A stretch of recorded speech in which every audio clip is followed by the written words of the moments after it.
Nashville. Demetria Kaladimos and Dan Miller with the news. Rudy Kayla Sports. And Bill Hall's weather.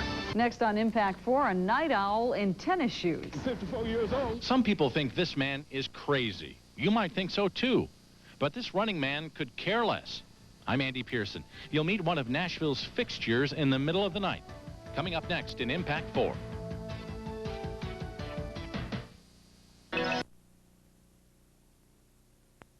What is your favorite time of day for exercising? For some of you, it's probably the morning. For others, it's right after work. And for others, the best time is in the evening. But one Nashville man says the best time for him to exercise is in the middle of the night, after he's been asleep for a couple of hours.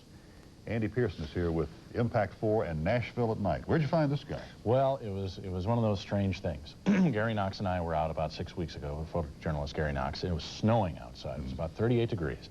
And I'm driving down West End 3 in the morning, can't go to sleep. And I look over and I see this man running with his dog. And I don't usually do this, but I yelled out the window at him and said, "Do you always run at 3 in the morning?" Well, you're about to see the answer. I found this 54-year-old man who's been a fixture of the night in Nashville since the 1970s.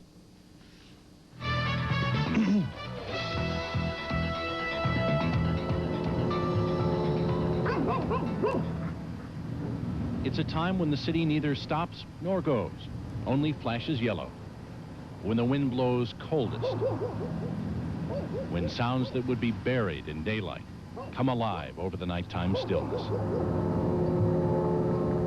A time of day most men and beast would not claim as their own, except for a select few. Hey, 2 o'clock until 4 o'clock, that's my time. If I'm in New York, if I'm in Chicago, if I'm in Phoenix, and I've been, all these places, everywhere I am at this time of morning, I get up and I do me an hour and 25, 30 minutes. Move on, dog. I've been running since about 1976. And I love to run at night because I'm the only one out here. I know nobody by name, but I know every truck and all the homeless folks and folks I yell at and wave at and folks who are watching out for me, police, the garbage folks, the news people, everybody. He's a fixture to people who work the night shift, as reliable as time itself. No, they see me, but they really don't know who I am. Every now and then, I'll talk to one person or something, but 90% of them don't know who I am, have no idea. They only know they see me out here almost every morning, about the same time. He's the running man. His name is James Haney, Dr. James Haney, a professor of history at Tennessee State University. His weekly routine has been the same for 20 years. Move on, dog. I'm 54 years old.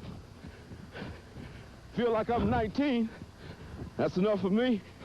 I go to bed at 10, get up at 2, go back at 4, 15, and back up at 6.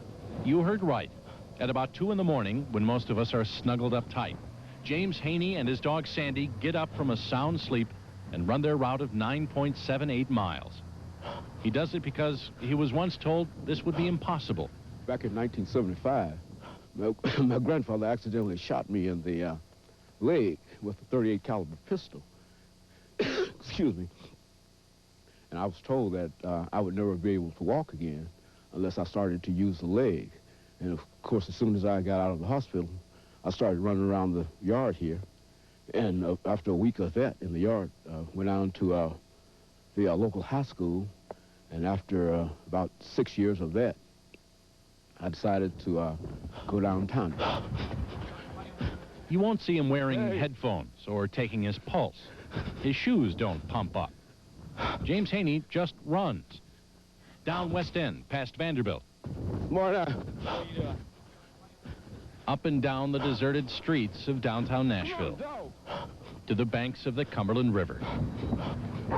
Down to First. It's 9 7/8 of a mile down to the foot, all the way greeting and waving to people he's seen for nearly a third of his life. Man, How you doing this morning? Good, you? All right. James Haney does this 5 days a week. Same time, same route, same distance. I can't see any disadvantages in this at all. And this is what I do, and I love it. I'm not doing this with people. And if they think I'm crazy, well, I can appreciate that. I just believe in the human personality, and I believe that we can do anything that we want to do once we make up our minds to do it. Takes an hour and a half out of my day, and I think it's worth it. Plus, it requires discipline, and I think I got that. And that makes me feel good about myself. Gives me greater self-esteem, and I can get out and meet the world better. As he makes that last block toward home, there's no one there. No welcoming committee at the finish line. No one to notice. Before he goes back to his wife and children in his warm bed, there's always a prayer of thanks that he's been able to put one foot in front of the other for another night. Oh, Thank you, Lord.